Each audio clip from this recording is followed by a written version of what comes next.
Assalamualaikum warahmatullahi wabarakatuh. Ini poin pengalaman penderita ketiga ya.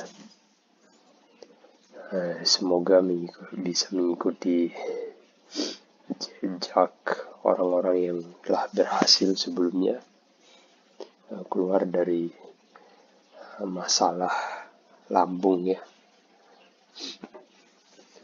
Jadi apa yang perlu diperbaiki terlebih dahulu? Jadi masalah utamanya ada di lambung. Jadi analoginya seseorang yang kelaparan tidak bisa berpikir dengan jernih, atau seseorang tidak bisa kuat bekerja dalam keadaan lapar. Begitu pula dengan orang yang bermasalah dengan lambungnya.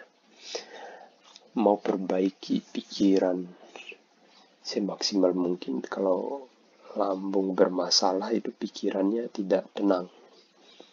Pikirannya tidak kemana-mana. Jadi satu-satunya jalan itu perbaiki lambungnya dulu, teman-teman.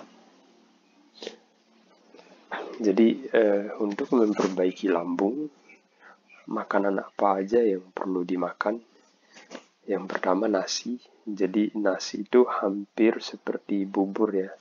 Dibuat seperti itu atau dikunyah sampai jadi bubur. Yang berikutnya gula merah dikunyah pelan-pelan. Nah, ini bisa dimakan sambil makan nasi juga.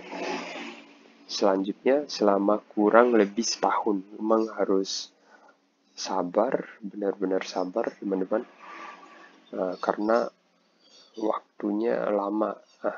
Anggap aja kalau sudah emahnya kronis, itu teman-teman seperti perut bayi kayak gitu. Jadi dalam waktu yang cukup lama itu perlu proses atau memakan atau meminum selayaknya bayi makan dan minum. Cemilannya jadi ubi direbus di oven dan dikukus ya. Bisa seperti ubi ungu, ubi putih dan lain-lain. Kalau singkong itu bisa membuat kembung juga ya, nggak bisa. Ini maksudnya ubi ini ya, ubi jalan, ubi yang merambat ini. Minuman, jadi air hangat minimal 1 liter sehari. Kalau terasa air hangat itu bisa membuat asam lambung naik, jadi gantilah air yang udah matang. Ini bisa diminum sambil minum obat herbal lainnya. Jadi bisa seperti sari kacang hijau,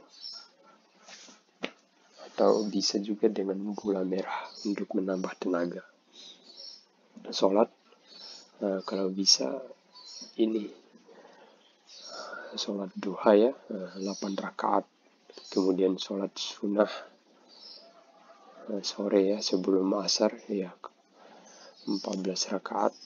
Sholat malam sebelum tidur 8 rakaat. Jadi semakin banyak selain dari manfaatin sholat secara psikologis atau secara batin, atau kita untuk mendekatkan diri kepada Sang Pencipta, bisa juga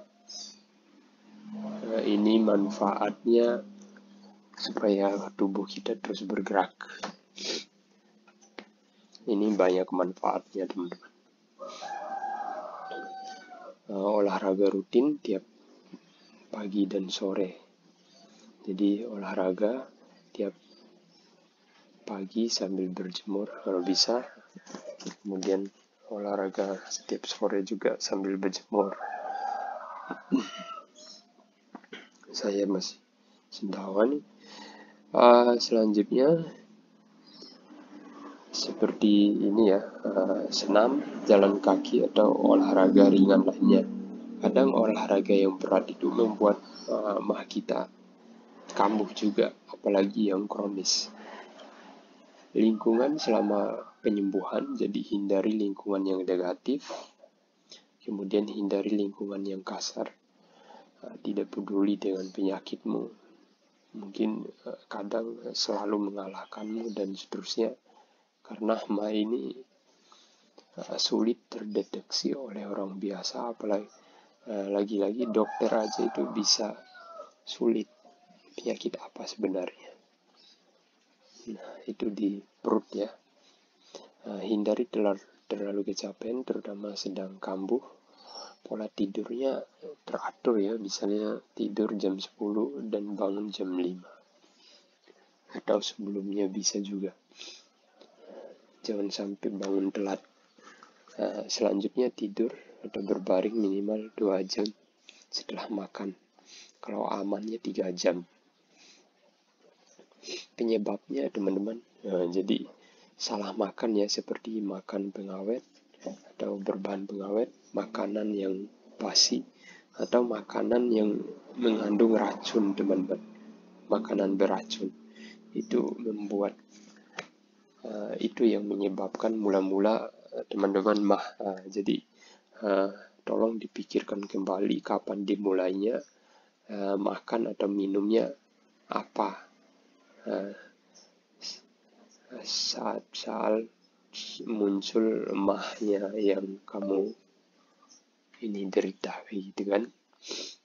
Kemudian selanjutnya makan tidak teratur. Jadi biasanya makan jam 12 atau lupa sarapan, makan jam 10 itu nggak teratur teman-teman. Jadi harus teratur makannya, karena itu keseimbangan asam lambungnya ini. Jadi ketika kita makan tidak teratur, jadi asam lambungnya bisa tidak teratur juga seperti itu. Kemudian penyakit sejak dari kecil. Jadi kalau bisa ada mungkin ya, bisa jadi penyakit ini udah ada sejak kecil tapi nggak terlalu parah. Ketika besar itu melawan dari pantangan-pantangan di atas atau di bawah itu, jadi semakin parah, jadi kronis kayak gitu. Kemudian makanan pedas dan berasa tajam, jadi dihindari.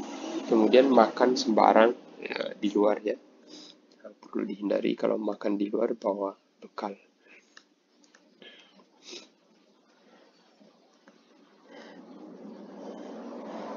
Efeknya jadi kalau udah kronis itu bisa was-was, kalau dingin hujan itu bisa kambuh, pikiran bisa kemana-mana, sakit pinggang dan sakit kepala, bisa sesak di dada juga. Kemudian muncul benjolan di perut atau di punggung ya, atau bisa di mana-mana ini. Soalnya lambungnya udah ini bermasalah, pusing dan mau jatuh biasanya ketika sore ya. Sering juga pusing di waktu-waktu yang tak terduga. Kalau makanan yang pedas, bergas, bersoda, keras, berasa tajam, beralkohol, sakit perut ya. Seperti makan jagung, merica, bumbu kelapa yang diparut, rambutan, kue-kue yang mengandung ini penyembang. Ini termasuk durian juga kayaknya. Kemudian sulit tidur ya kalau makan pandangan. Rasanya kadang juga rasanya setelah makan makanan tertentu jadi hambar semua makanan itu. Kemudian ada juga makan terlalu manis, terlalu pahit, asam, buah beranak, buah yang asam, bahkan madu saja itu bisa diare ketika teman-teman memiliki mah kronis. Sering ini sendawa ya, asam, kalau enggak asam naik itu rasanya sangat pahit, bahkan sangat pahit. Kadang batuk berdahak teman-teman, dalam waktu yang lama. Ada juga yang seperti itu. biasanya masa penyembuhan kurus badannya. Selanjutnya, hindari pantangannya. Makanan yang pedas seperti cabai, kemudian makanan yang mengandung bumbu tajam seperti kunyit, merica, dan seterusnya. Kalau orang yang mah biasa itu minum kunyit itu nggak bermasalah, tapi kalau udah kronis itu jadi masalah, teman-teman. Selanjutnya, hindari makanan yang mengandung gas seperti durian ya, sayur kacang panjang itu juga. Hindari makanan yang mengandung coklat ya. Kemudian hindari makanan yang mengandung pengawet. Kemudian hindari daging olahan seperti sosis, bakso, dan lain-lain. Selanjutnya harus hindari pantangannya kurang lebih selama setahun ya. Jadi hindari makanan yang mengandung gas. Mengandung minyak ya. Jadi bisa hindari dan bergas juga ya, makanan-makanan yang pemicu perut itu kembung. Seperti hindari dulu bumbu padang yang berminyak, kemudian hindari minuman beralkohol, bersoda ya, hindari makan di luar, bawa bekal, hindari tomat. Ya, kalau memang udah parah banget ya, jadi kalau memang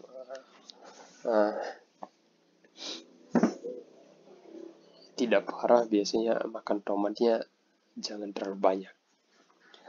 Bahkan kalau udah kronis itu hindari ikan, daging berlebihan. Kemudian selanjutnya hindari makanan kue, roti yang mengandung bahan penyeimbang. Jadi saya ini ingatkan lagi, jadi ini yang perlu dihindari pantangannya, walaupun saya udah tulis di slide sebelumnya. Jadi jika teman-teman senang kemana-mana, tahan diri dulu ya pada masa penyembuhan, karena sekali ini godaan seperti ini ya, banyak sekali ya godaannya, seperti ajakan makanan, minum pantangan, ajakan olahraga yang berat, begadang, dan seterusnya. Kadang ketika kita makan makanan yang tidak sesuai dengan lambung kita itu, kadang bangun di tengah malam, jadi mau nggak mau ya bisa begadang. Jadi teman-teman harus